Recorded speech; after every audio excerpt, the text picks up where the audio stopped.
Қорғаныс істері жөніндегі департаментте күрделі жөндеу жұмыстары басталып кетті. Қазіргі кезде полностью кабинеттер барлығы күрделі жөндеуден өтеді. Өз жерде жөндеуден өткен кезде жылу жүйесі, тоқ құралдары, едені, есіктері, екі жерлердің терезелері барлығы ауысады. Қорғаныс істері жөніндегі департаменті 1988 жылы құрылған. Содан бері жөндеу жүргізілмеген.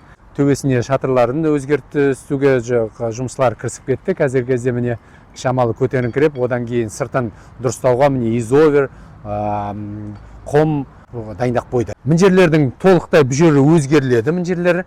Одан кейін біз өзіміздің ұсыныстарымыз бар. Алдағы уақытта мінжерлерге де орындық қойса деген, кіреберісті мінжерден жасасақ деген ойымыз бар. Ассалаумағалейкум. Жөндеу жұмыстары бізде мамырда басталды. Енді ары қаратай желтоқсанға дейін әскерге шақыртылушылардың асхана жасаймыз бе деп отырық. Одан кейін жаңағы актовый зал жасаймыз бе деген осындай жоспарларымыз бар.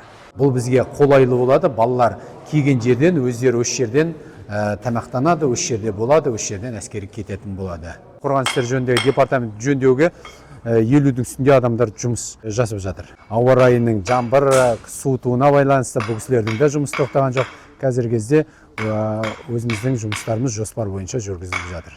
Қорғаныс істері жөніндегі департаментіне қазіргі кезде облыс әкімінің қолдауының негізінде қаражат бөлініп отыр. Ескізмен таныстырып өтейін.